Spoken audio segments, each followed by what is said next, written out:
We know there are many choices in internet radio, and the staff and host of LA Talk Live would like to thank you for choosing the internet's hottest destination for the most eclectic sound and invigorating talk. This is LA Talk Live. We are more than just talk. I may not be a millionaire. I may not have a brand new Frigidaire. My clothes ain't all fancy, and my car ain't brand new. But there is joy in my Welcome, ladies and gentlemen, to Joy in My House, inspirational reality radio show with a touch of recovery. A reality radio show where nothing is left unsaid. And nothing is... And no one who's insignificant. Who says it. Thank you for joining us today. I'm joined here by my producer, Van Eric. Welcome to the show. Thank you. It's always a pleasure. And I guess Miss T. Faye Griffin, she's on camera with us as well. Welcome to the show. Thank you. Good to be here, Joelle. Normally, you wouldn't have been on camera at the beginning. I know. That's why I was just trying to keep the smile on my face. As I saw myself and I said, okay, I'm on. Well, you're on the first segment. Yay. I want to thank all you listeners and viewers out there for being a part of the joy that we have in our house here on LA Talk Live and on this show, Joy in My House. This show is about bringing hopefully some hope and some inspiration for those of you viewers and listeners out there who might need a word, not from us, but maybe from God. So I'm glad that you're joining us here today. It's been a crazy summer probably for all of us, but I want to thank you for being a part of the joy that we have in our house. Now, my guest co-host today, I guess, is Miss T. Faye Am I Griffin. now? I've been promoted? You've been promoted. I've been promoted. Okay. So I want to welcome you to the show. Well, thank if you you. don't know who Tay Griffin is, you need to. She is the author of Morning Manna, Wisdom Served with Heart and Humor. She just finished her book. And we'll be talking about that in the second segment. Mm-hmm. But you've been on Fox. You've been on the Cozy TV network. Yep. You've been on BET. And you've worked with some amazing people like Steve Harvey, Ricky Smiley. I mean, you've had a resume longer than my arm. Yeah, God's been faithful. God has been faithful to give me some really high profile, I guess what you call high profile opportunities as a writer, as a bad actor. I tried my hand at acting, appearing in some things, and but primarily as a writer, as a comedian, as a producer, and sometimes even a voiceover artist. So I spin a lot of plates. Well, good for you. And I'm grateful for Congratulations. I'm grateful for you coming on the show and taking time out of your busy schedule to come and share your testimony and share what you're working on now. But last week we had a great show. We had a young lady by the name of Crystal Olson. She is a chief editor-in-chief of Street Gospel magazine, and she is the founder of Classy Ladies Ministry. She had a really challenging testimony where she had been sexually raped, emotionally battered, put her hand in God's in God's hands and came out of it different. Yeah. Now, I know we all have our struggles and challenges out there, our viewers and listeners who are viewing and listening, but God is faithful. Yes, He is. Yes, He is. Even when we're not. When we're Thank you not. for saying that. Yeah, Amen for saying that. He is. You can always count on God. Coming out of a challenging life and then getting to the position to where you are now, because you're going to talk about your story. Sure. How do you see God's blessings now? You know, the older I get, Joelle, the more I understand that it has absolutely nothing, the blessings of God have absolutely nothing to do with what I've done, who I am, what my gifts are, what my talents are. Every blessing that God has given me, whether it's externally, like, you know, we always think of blessings being material things. Right. But the blessing is breathing. Somebody didn't wake up this morning. That's a right. blessing. I have amazing children, amazing family, friends, you know. Those are blessings. And it has nothing to do with who I am or what I do. It's just the grace of God. Amen. Amen. Well, I want to thank all our listeners and viewers out there. I want you to know that you can find us on Facebook /Joy in My House. Become a friend, like the Facebook fan page, and receive up-to-date lineups of guests and information. You can also find us on Twitter /Joy in My House. Send us your tweet. We want to hear your praise, your comments, or some of the challenges that you're facing, and we can at least do a little bit of prayer time with you as well. Oh, yeah. I want you to know that you can find all of our archive episodes here on the Network's website at www.latalklive.com. Click on shows, click on Joy in My House, and watch all of our previous episodes. As well as you can stream us live. So if you're just listening to us right now on any mobile device, I want you to see us as well. I want you to see gorgeous T. Faye. I look here good, don't I, Joelle? Yes, you do. Yeah, I beat my mug into submission for this because I knew I was going to be on camera. So I want you to find us. Go on Ustream.tv, download the free app, put LA Talk Live Radio, and you can stream us live on any mobile device. You can also find us on iTunes genre R&B. Ladies and gentlemen, when we come back, Tina Faye will be giving us her story. You just said Tina Faye. T. Faye. People do that all the time. You know that T. Faye? I know. Every time. I wish I were Tina Faye. No, I'm glad you're you. I'm glad I'm me, but if I were Tina Faye, I wouldn't have had to do an Indiegogo campaign to get get my book published. I would have just bought Ramden House. So I would just wrote a check and bought the publishing company. But anyway, it's well, all T. good. Faye, I want to thank you. When we come back, we're going to be here with her new book, Morning Manna. You're not going to want to miss. Ladies and gentlemen, this is Joy in My House. I want you to stay tuned. Let your hands towards him. Come, let us exalt him. Come to me, said Jesus. I am the only light. I am always there to lead and guide you through your life. Come to me, said Jesus. I am the Lord of hosts. I will not leave you comfortless. I sent the Holy Ghost. As I walk through the trials, tests will seem so hard. I know His presence is with me. The Word of God inspires me to do my very best. The Holy My clothes ain't all fancy, and my car ain't brand new, but there is joy in my house. Hello, I'm Joel Ramirez And I'm Lolita Robinson-Coppage, and welcome to Joy in My House on LATalkLive.com. Inspirational radio, with a touch of recovery. a reality show where nothing is left unsaid, And no one is insignificant who says it. exclusively on LATalkLive.com. You can also catch us on iTunes Radio R&B or watch us on Ustream TV. Reality radio handcrafted for your listening pleasure. This is LA Talk Live, and we are more than just talk.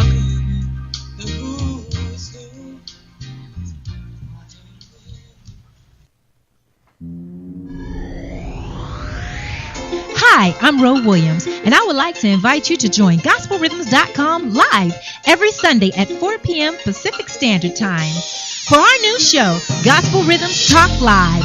Join us as we celebrate, promote, and elevate Christians and Christians in entertainment. So don't forget to tune in to Gospel Rhythms Talk Live exclusively on LATalkLive.com. You can also catch us on iTunes Radio under R&B or watch us on Ustream.tv. Reality radio handcrafted for your listening pleasure.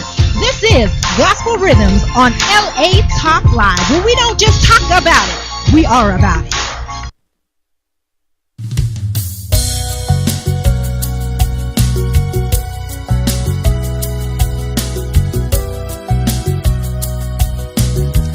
Welcome back, ladies and gentlemen, to Joy in My House, inspirational reality radio show with a touch of recovery.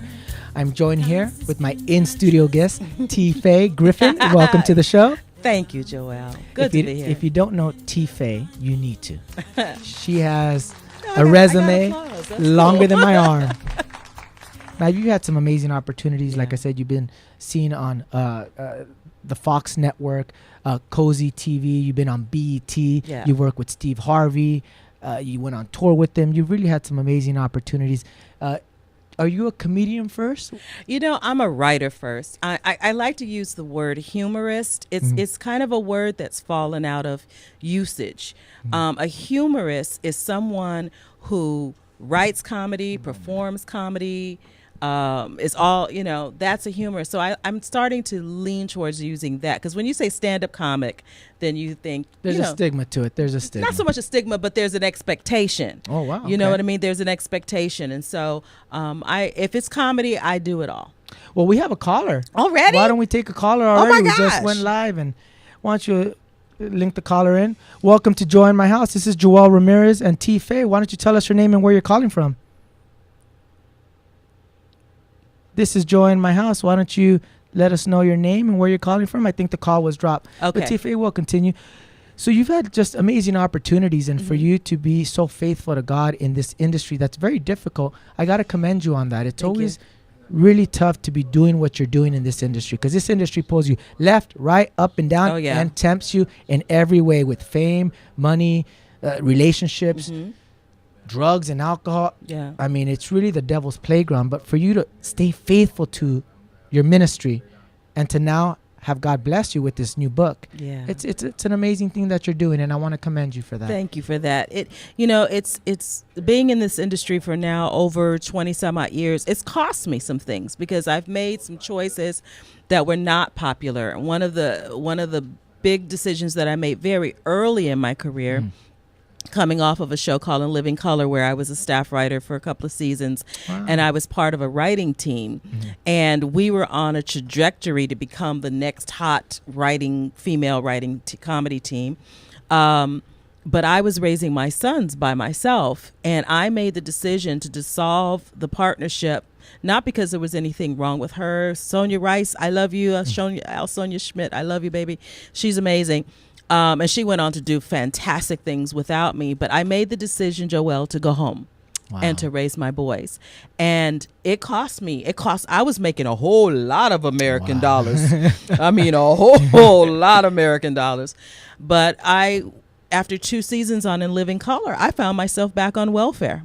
Wow. You know what? I got to interject her because my co-host, Lolita Robinson, who's at home injured. We love you, Lolita. Feel Our better. prayers are out there with you for a speedy recovery, and she's going to come back at the end of the next month, which I'm excited about because I really can use her. I'm glad you're stepping in. But she always talks about her first ministry was her children, and she reminds me of that. And we have Nikki Robinson, who's in the house today. It is her middle son, who is a faithful Christian. Who is gorgeous, ladies. If you can't see him, the inner cougar in me just went, ow. So he's very shy. He doesn't like to be in front of the camera. He's very, he likes to be behind the scenes, and he's a newlywed. He just got married to a beautiful woman named Heather. I think it's 2 years now or 1 year. Wow, 3 years. Blink of an eye. He looks like a baby. Yeah, he's a young. Oh my gosh, such a baby face. But he's shown me a lot of faithfulness too. We used to go to Mariners Church, and his faithfulness and commitment showed me what it takes to be a Christian and to have that commitment like you've had. And I wanted to talk about that. So let's get into your story, because I met you through Norma Dalkey, who was just here a little earlier. She's my publicist, Deborah Hayter's assistant, who referred me.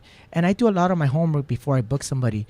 But I just called you. Yeah. And having that conversation with you, it was God really bringing us together. It wasn't anything I did. It wasn't anything Norma did. God wanted you on this show today. Yeah, this was a divine appointment. It truly was. That first conversation, it was so comfortable, and you and I share a commonality in that when I talk, and I get in trouble with this with friends sometimes, and even family members, is I'm so transparent. They say you don't have to tell everything about everything, but I don't know how to live any other way. Right.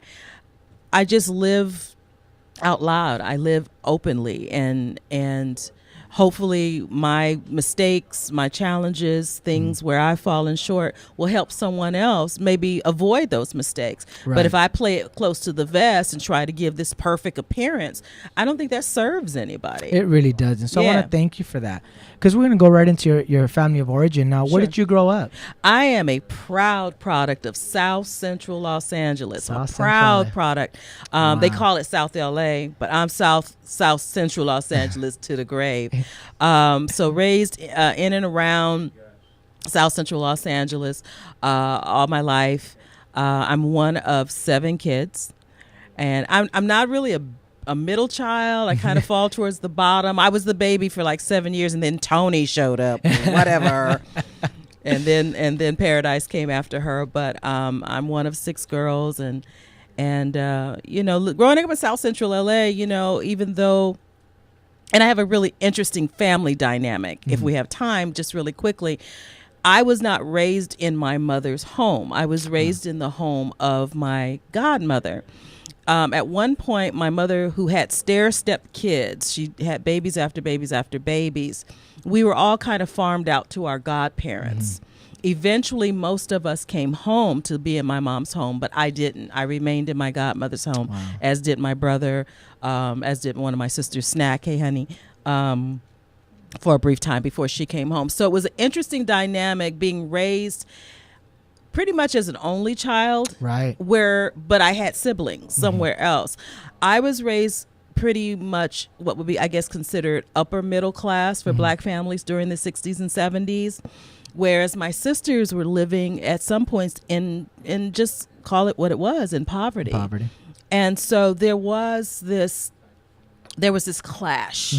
You know what I mean? Because when I would have to go spend the night or spend the summers with my biological family, it was a culture shock for me because I was being raised middle class. I had my own room and I had my own TV, and my sisters were sharing everything in a small room. So it was very interesting growing up in that dynamic. Well, we always like to talk about on the show because we dig a little deeper and it's a more spiritual show. Did you witness any dysfunction in your home?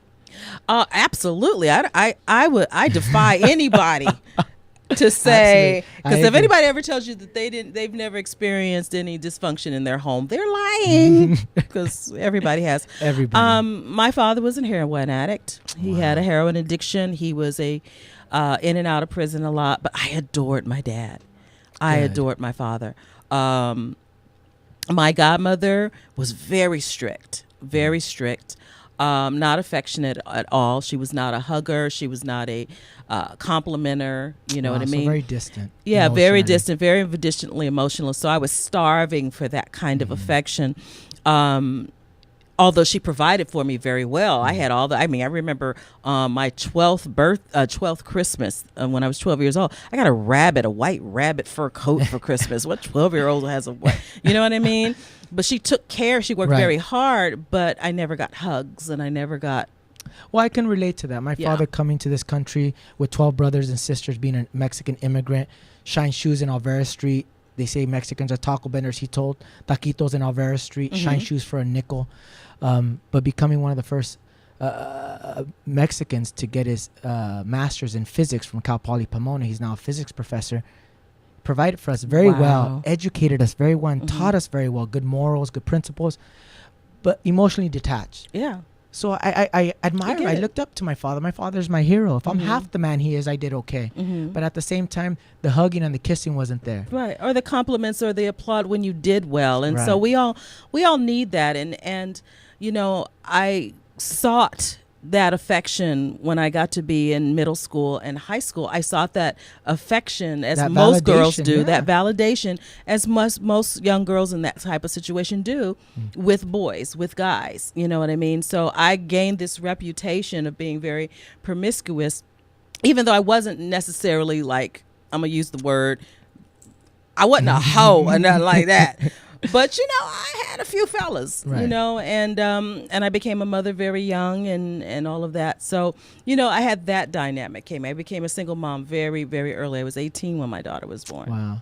Well, I'm in a situation where my daughter right now is 16, and I mentioned it because I'm proud. Yeah. I'm not happy with the situation, but I'm not ashamed of her. Yeah. And I don't ever want to be ashamed of her. There's situations where I wish things could be a little different for her. Not for me, for her and my granddaughter and the baby she's having. She's 6 months pregnant, and she's due December 15th. But I always struggle with that. I struggle with, I want a better life for her than I had. And I just hope that this brings her closer to God. Yeah. Because I know that my challenges, when my youngest daughter was born, my daughter Zaylee, who sometimes comes to the studio here, she's the one that I never wanted her to see me intoxicated or high or acting out. Gave my life to Christ, and it was her that was a catalyst in changing my life. So how was it for you getting pregnant at such a young age? Were you a church-going family? Did you know born and about raised God? Both of my mothers were noted Bible teachers. My biological mother, she was phenomenal. What she lacked in formal education, she was a Bible scholar. Same with my godmother. So I was raised, and I was put up to teach. I taught the women's Sunday school class when I was 11 years old. Oh, wow. I was trained to be a Bible teacher, and it continues today, especially in the book, because the book is nothing more than teaching. That's very funny, but Yeah, I was raised in church. I mean, Black Baptist church, Oh. Black Pentecostal church. We went at 8 o'clock. You have to and work then, there. And 11 o'clock, and then there was 3 o'clock, and then it was 6 o'clock, and then you went on Wednesday nights, and you went to prayer band and prayer circle. Yeah, I was a church girl. you. If my mothers had been pastors, I guess I would have been called a PK. I was pretty much the equivalent of a PK. Wow. Yeah. Well, how interesting that God was already laying the foundation to what you were to do later He's so on. strategic. God is so strategic. Now, I wanted to talk about what challenges did you face growing up? You got pregnant young. Mm-hmm. Where was your faith at that time? Well, I was in the Army. I got out of high school. I made sure Your that life is so interesting. I Wow. know. It's like, where? It's like, you went to the Army? What? I went to summer school every year so that I could get my credits in because I wanted to get out of my mom's house, get out of school. I sucked as a student. I excelled in the language arts. Speech team, senior composition class, English class, all of the language arts I did well. Math, sciences, and all that stuff, I sucked in it. Which most people, I think, struggle with. Yeah, exactly. My father's a physics professor, and I still struggle with math and physics. I don't get it. I mean, have you ever used that greater than, less than sign? We spent the whole third grade on the greater than, less sign. When is the last, except to make an emoticon on Facebook? That's what we use it for. But I got out of high school a semester early, and I got the heck out of Dodge, and I went and I joined the Army, and came home on leave, ironically, and got pregnant on leave and went back to the Army. And so at that time, I had no real connection to God. I had pretty much walked away, decided I was going to be grown and I was going to live my life, and I wasn't going to go to church, and I wasn't going to, I think I went to chapel maybe once or twice when I was in the Army, Did you know what your calling was at this point? Because it seems like you were searching. I've known what my calling as a writer was from the time I was 8 years old. Wow. I've known that in fact, speaking of third grade, I decided I was going to write a book, and I got a bunch of kids together to come to the house after school to help me write this book. Oh. And I couldn't bring them in the house because Mom would say, you can no kids in the house when I'm not there. Smart. So I took them in the backyard, and I gave them milk and cookies, and them jokers ate up all the milk and cookies. Ain't nobody wrote one word, and it devastated me so much that the book didn't get written, that I did not write a book until now. And Full circle. But all this time, I've known that I've wanted to write a book all these years, and I've always wanted to be a writer. Well, let's talk about some of the other challenges in your life, because your accolades are a mile long. So I do want people to know that it's a process. Absolutely. And you have to go through sometimes struggles to really appreciate and have the joy that I see that you have now, especially in writing your book, telling me that story. Because you got divorced and you were a mother of 3. And you, at this time, were you writing for In Living Color? No, at the time that my marriage broke up, I was married to, actually, who is really a wonderful man. Vince Griffin, I love you, darling. He's wonderful. He's a nice dude. He actually gave money towards my Indiegogo campaign. Who does that? Whose ex-husband gives you money? You know what I mean? When he doesn't have to. He's a good dude, and I'm glad that he's remarried and happy and doing very well. But at the time, I was devastated because I was a homemaker. I was a stay-at-home mom, and I had no real skills. I had no marketable skills. So when my husband decided to suddenly leave, I was devastated. And so I ended up on welfare, and I was living in this house that literally had rats and mice and roaches, and it was just... It was almost a stereotype, but it was true. I was living in South Central LA on 59th Place in a house that was just overrun with vermin with my kids on welfare. And I started working at a little print shop, typing, because I type 70 words a minute. So the man was paying me under the table, and all I did, I set my youngest son was in his car, in his little seat under the desk. Wow. And my oldest son would play in the corner, and I would be there on Slauson and Broadway in this little print shop typing obituaries. This was at the height of gangland activity in the 90s, in the late 80s, I should say, in the late 80s, early 90s. And so they were doing a lot of funerals for a lot of young kids.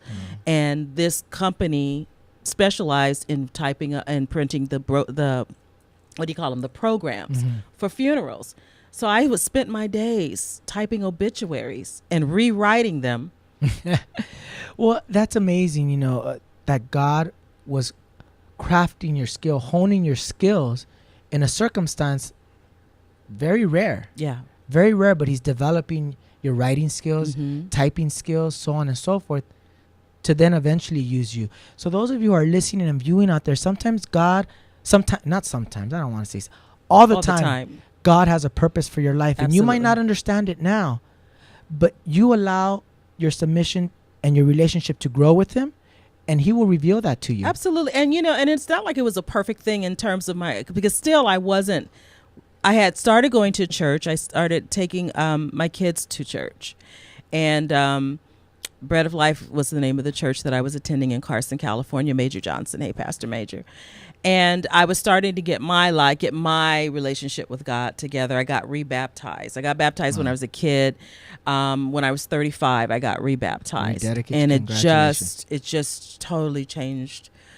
It just totally changed my life, being at last really laying my life down, really just saying, God, I don't know how to do any of this. Amen. And I can't do it without you. And I made that commitment when I was 35 to just truly give my life to God. And did things get better? Nope, things got worse. You know what I mean? And I'm glad you're saying that, because a lot of times people think, you're a Christian, you must have this perfect life and this perfect relationship with God. Because Christianity is not for punks. You cannot be a punk. I'm sorry if that's crude or whatever, but that's how I talk. And it really, you can't be a lightweight and try to truly serve God, because you'll be eaten alive because you become a target. I'm glad you're saying that. I teach martial arts professionally. I work with a lot of professional athletes, and my discipline physically and mentoring is the same thing I have to use to apply myself in my walk with Christ. I have to be disciplined. If I skimp on learning something, I will suffer in a different way in a ring or in a fight or in training. Yeah, it's the same thing with my walk with Christ. If I skimp on something and have one foot in, one foot out, it's gonna hinder me. I had a relationship for 3.5 years. I wasn't married. Completely fell in love with this woman, but I was sleeping with her. God wasn't going to bless that relationship. It wasn't of him. And I struggled with that for a long time. Now, sexually sober. I always tell people, God will not bless your mess. God will not. God doesn't mean he doesn't love you. Right. That he doesn't want the best for. And he has so much for us. He really does. But all he's asking is that we separate ourselves from the mess. Dedicate our lives to him, serve him, love others as we love ourselves. That's all he's asking. It really is. And it's a tall order, but you know what? As you grow in a relationship with them, it does become easier. It really does. It does. Because I know in the beginning stages of my sobriety, I was scratching at the walls. I wanted any fix that I can get, but I was staying sober until I found an intimate relationship with God. I was able to rely on him to keep me sober that moment. Then that day, I'm going on my 7th year of sobriety from any mind-altering substance. I'm not those sober people who say, well, I don't drink, but I smoke weed. Or no, any mind-altering substance. Right. And it's really been nothing I did and everything God did. So I concur with you on that. Absolutely. I concur with you. But I did want to talk about, during this time of divorce, you were left with 3 children. You got on assisting living because you needed to survive. But that didn't stop you from your goals. No. I have to give some credit to, I had my sons. My daughter, who was my firstborn, and this is like a horrible thing to say, but it was like history repeated itself. I sent her to live with her godparents, just like I had been sent to live with my godmother. And my daughter was raised in the home of her godparents. I did not raise my daughter. Jean and Kelly Williams, I love you guys. They did an amazing job with Brandy. She's a wonderful young woman. Wow. She's now a mom and a wife herself. But history repeated itself. And so I had my boys. I just had the boys with me, and we struggled. But writing those obituaries, Joelle, for all these young men that were dying on the streets of South Central Los Angeles, I knew I had to get my kids out of there. By hook or by crook, by any means necessary.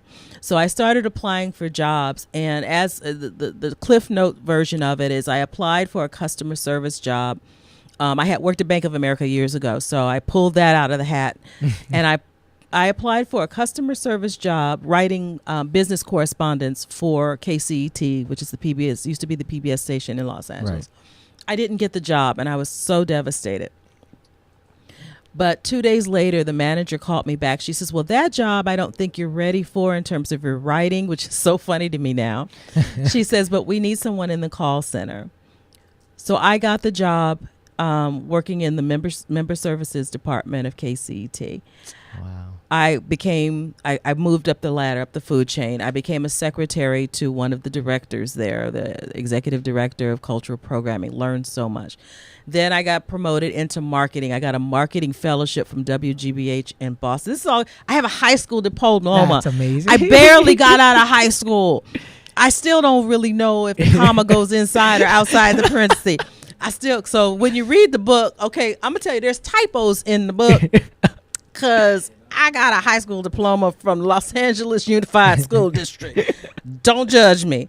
But all that to say that God has a plan for you. And even though if you try to circumvent it, he'll always, if you allow him, he'll bring you back to it. His will, Oh, yes. his plans will, his kingdom will come. His will be done in this earth with or without you. So I decided to get with his program. But all that to say, he never left me. He never forsake me. Mm-hmm. He kept me, even in my dirty.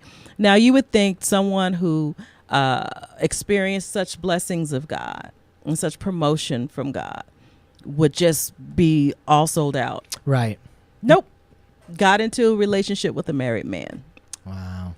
A long-term relationship with a married man.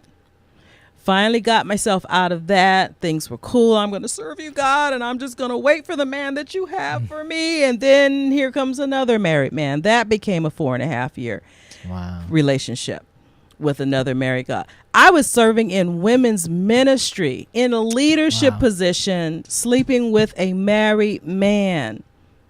Okay? So again, life doesn't get all, as my pastor Alex Panetta says, life is not cookie crunch just because you call yourself a Christian. That's right.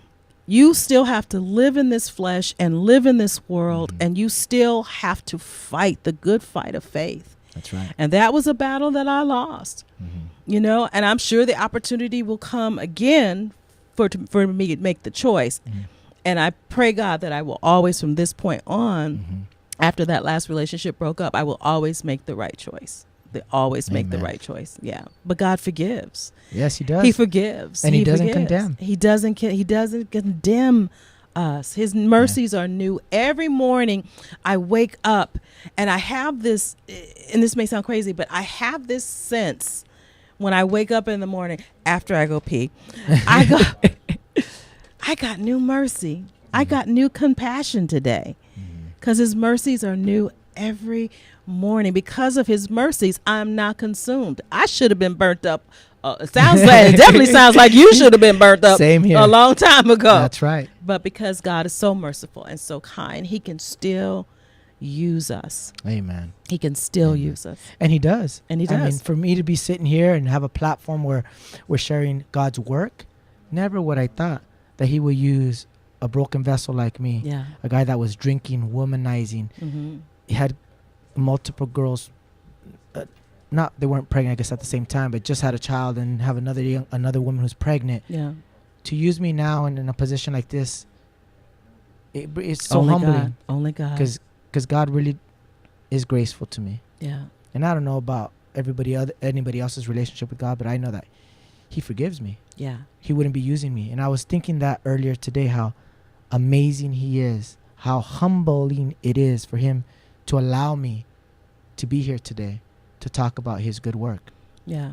Because I'm not worthy, that's for sure. Really. And it's not, and that's the thing, and I hope that people will get it, you cannot work your way into it. That's right. It is his grace. It is just his grace. You can't ever be good enough. You can never serve enough, give enough. You can't. You can't. I remember I just reposted something. I never repost anybody's videos or anything of that nature. I have to know you personally if I'm going to like your page or if I'm going to like your picture, if I'm going to make a comment, which I rarely do. But I reposted it, Tyler Perry's Key to Success. He says it in interviews all the time, and he does it on even red carpets, and they always edit it out. Mm-hmm. He's like, the number one thing for my success, he says, for him, was God's grace. God's grace. That's it. And people, I think, misunderstand it. But if you have a relationship with God, you feel it. You don't need to understand it. You feel it. Yeah. You see it in your life. Yeah. You see it. That's it right there. You see it. You see God's grace played out in your life, because again, the word God says that if it were not for his mercy, if it wasn't for his grace, we would have been consumed, meaning we would have been taken out a long time ago. But because he has so much that he wants to bring into the earth through us, he gives us this grace, this cleansing grace. He really does. So that if we walk in it, we can keep moving towards that thing. And we're going to talk about towards that thing, because your accolades are a mile long. You were on the Word Network. You were on BET, Fox Television, Cozy TV. Mm-hmm. Cozy was fun. Well, tell us about that. Cozy's fun. I do a shout out to all my friends in Jamestown, New York, the Lucy Desi Center for Comedy. Every summer I go to Jamestown, New York, which is the hometown of Lucille Ball. I'm a big Lucille Ball fan. And I was brought in about 3 years ago to help them create their comedic arts education program. It's a long drawn out story, but anyway, I get to go back every summer, and I teach classes, and I host shows, and I host the world's largest trivia contest and whatever. So this year at the festival, Cozy TV was there, and they were shooting some promos. And because they're going to be running Here's Lucy on Cozy TV, and they were doing a marathon. So they brought me over, and I shot these, this is T. Faith Griffin from Los Angeles, and you're watching, Here's Lucy on. And I did like 5 of them. And so on Labor Day, they ran this Here's Lucy marathon. And I was on Cozy TV all day long, doing teases and wraparound. Stay there. We're coming right back with more of Here's Lucy right here on Cozy TV. That kind of stuff. I'm pretty good at that. I can do this. I love that. So, I've had some really, just like you said, my life makes no sense on the surface. Well, I can see that because you've been heard on A&E, BET, the Buzz TV, the Discovery Travel for Fox, NBC, Nuvo TV, TBS, Warner Brothers. Makes no sense. But I want to touch on But I'm the least known person in Hollywood. No one knows who I am. It's so weird. Primarily because I'm a writer. Those are writing credits. That's what you were saying. Yeah, most of those are writing credits. I mean, I was on a talk show on BET, and but that was also a talk show that I was the supervising producer for. And so a lot of my work is behind the scenes work. But I'm glad that they did recognize you at the NAACP Image Award. Yes. You are a recipient. Yes, I'm a recipient along with the teams that produced a show called BT Celebration of Gospel, which was hosted by Steve Harvey. I was a writer-producer for that show for 13 years, almost 13 years. Wow, and so thank you. So we won an Image Award.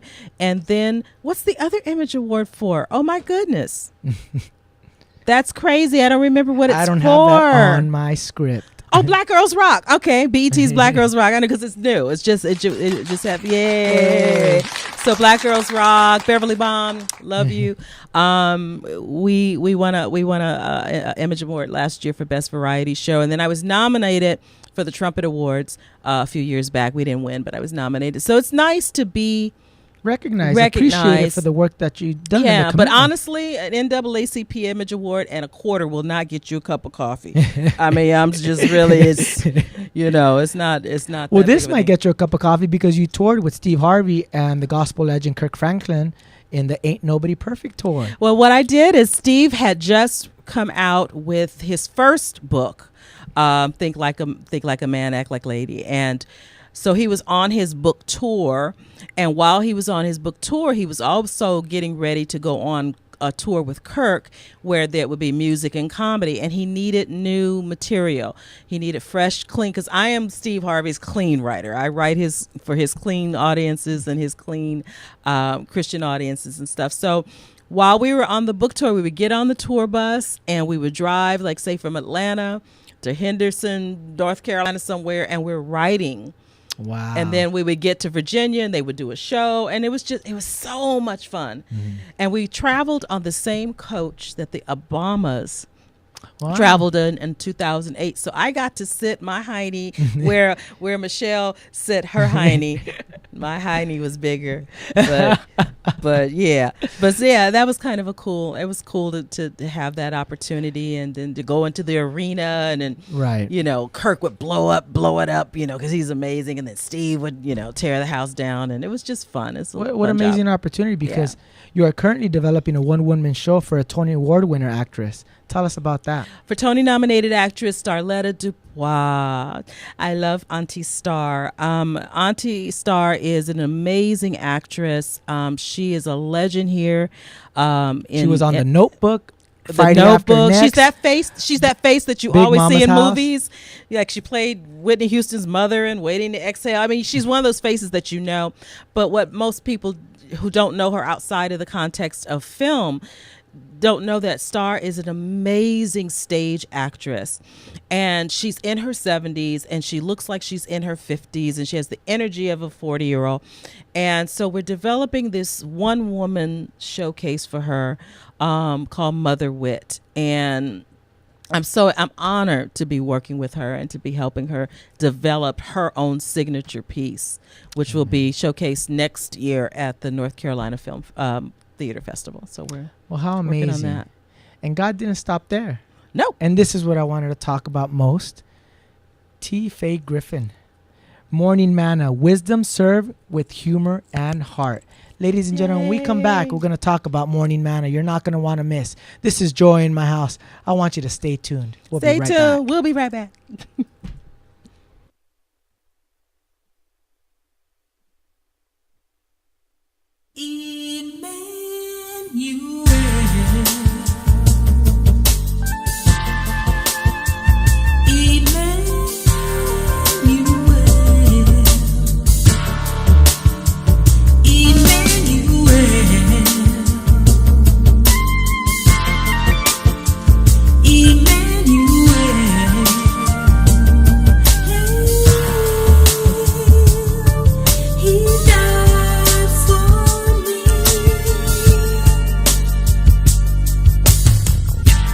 In the early dawn of day,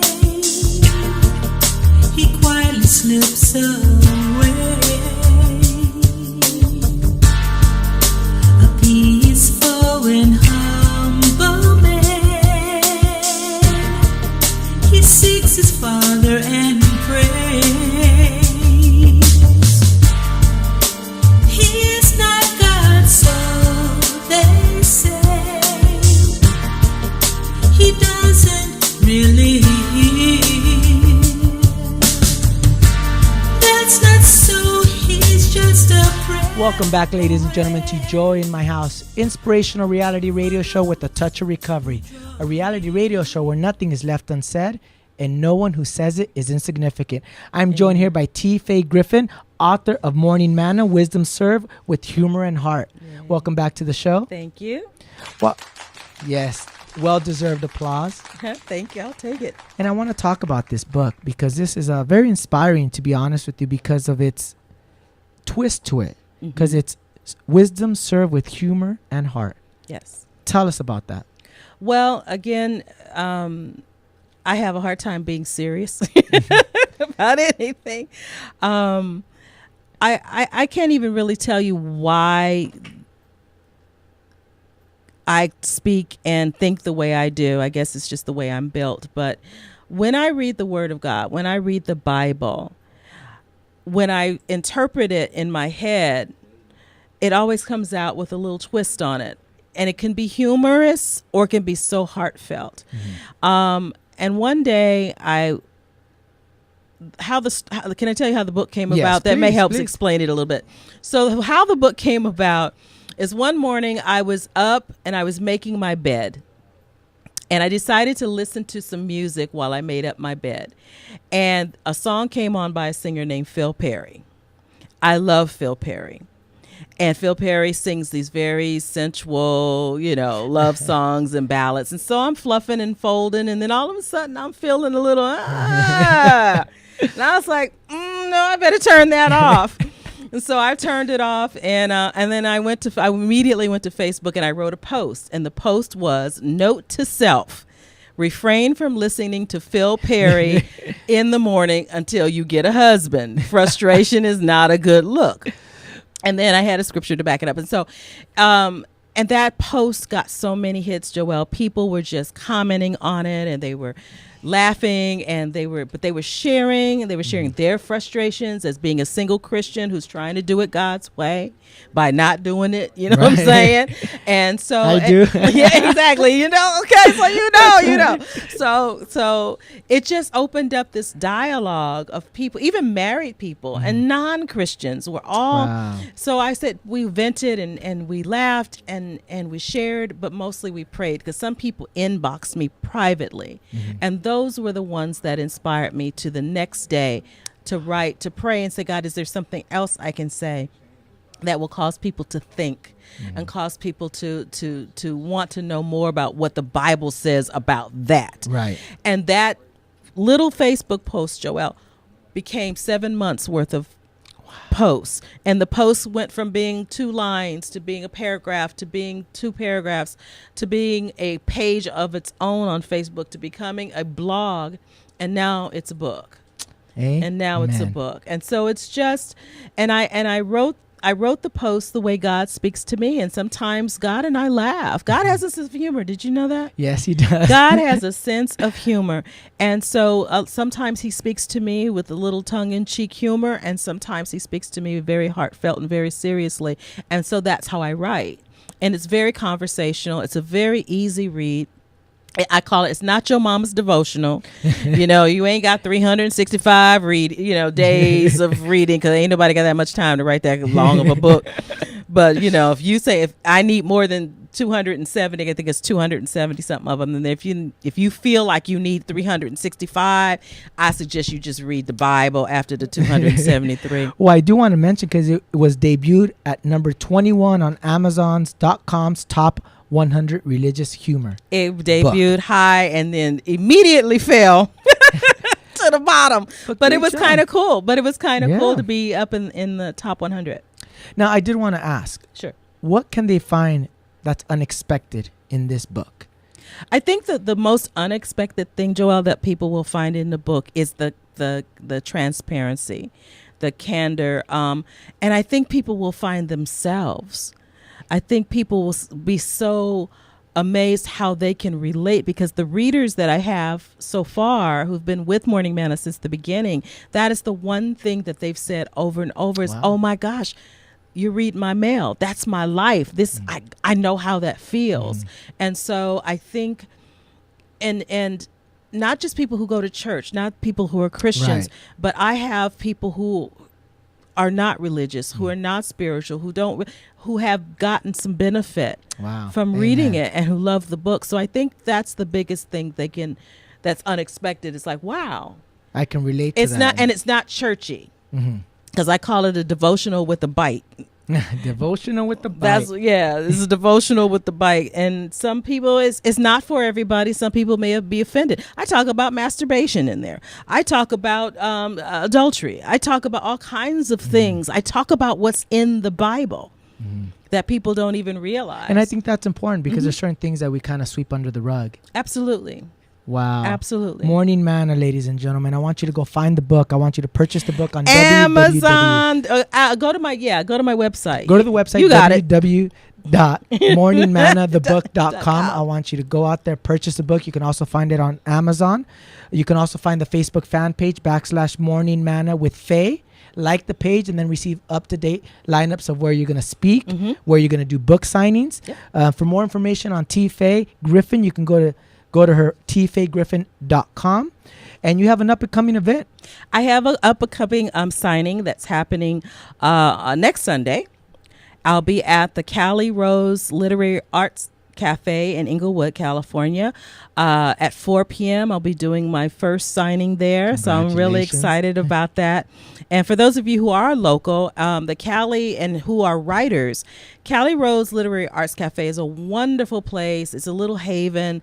It's a workspace, part town hall, part performance space. It's a wonderful just place to go and just chill out and get in a corner somewhere and write and work. Well, I'm going to have to come out and support. Ladies and gentlemen, I want all of you out there who are listening and viewing, I want you to support. I want you to find Morning Manna /Facebook. I want you to like the page, receive up-to-date lineups of where she's speaking, where she's signing. Engage with her. She wants to engage with you guys out there who are listening and viewing. Absolutely. Now, the show is coming to a close. We always like to... Already? It goes by quick. Oh, we got a caller. Perfect time. Why don't we take this caller? This is Joel Ramirez with Joy in My House. You're on Joy in My House. Why don't you tell us your name and where you're calling from? Hey, my name is Karen. I'm calling from Fresno, California, and I'm enjoying the interview with T. Faye. She's awesome. Hey, Karen, thank you so much. Thank you for calling in. Oh, and pass the manna. Oh, hey. Okay, so what we're going to need to do, Van Eric, is get her contact information, because I said on Facebook, you did. The very first person to call in and say pass the manna would get a complimentary copy of the book. So Van Eric is going to get your information, Karen, and thank you so much. And I hope you enjoy the book. I'll sign it for you and everything. Oh, thanks, T. Faye. I love you. It's KP Crayon, the comedian. Hey, KP! Hi, honey. You know I love you, girl. I love you, too. Thank you so much for calling. That's a very funny comedian. Wow. Hilariously funny. Got fans all over the place. Oh, God is good. God's international like that. Yes, he is. He's international. And you were talking about how people don't know you. People know you. The right people know me. And KP Crayon is the right Karen, people. thank you for calling. We'll make sure you get that, sweetie. I love you. Get a book into your hands, Karen. Thank you for calling. Thanks. Love you. Love you. Bye-bye. Can I give a quick shout out? Of course. I have to. There's so many. I know my sister Robin Joe is watching in Kennesaw, Georgia. I love you, and everybody, all the rest of my sisters, if you tune in or whatever, I love you guys so much. Also, I have to give a shout out to my covering here on earth in the forms of my pastors, Pastor Alex and Pastor Kai Panetta. Chill bumps and tears. I love you guys. They have prayed me through this process with this book. They have supported me, undergirded me, upheld me, pushed me down, corrected me, challenged me, chastised me. But they love me, and I love them, and I love my Kingdom House of Worship family. K-How, you know how we do. I love you guys. Well, the show is coming to a close, and we always like to ask T-Faye, what does Joy in My House mean to you in today's day and age, with all the struggles and challenges that we face, but also all the blessings? What does Joy in My House mean to you? Joy in my house means to me peace. Peace of mind. Peace, being able to rest in the knowledge that God loves me. God has forgiven me. God has written his name on me. I belong to him. That's joy in my house, that I belong to God. He is mine and I am his, and I can have peace and rest in that. That's joy. Amen. That's joy. Amen. Ladies and gentlemen, T. Faye Griffin, author of Morning Manna. I want you to go out, www.morningmannathebook.com. I want you to find it on Facebook. The Facebook page is Morning Manna. Let me just confirm that. Well, if they can go to morningmannathebook.com, you can get all the information. If you're on Facebook and you look for me, that's fine. But morningmannathebook.com is probably the easiest way to find and you can all also the information. Find it on Amazon. Ladies and gentlemen, this is Joy in My House. I want you to catch us live every Sunday at noon. Next week, we're going to have Brenda Epperson, actress and author and contemporary Christian artist, here on Joy in My House. I want you guys to have a blessed day.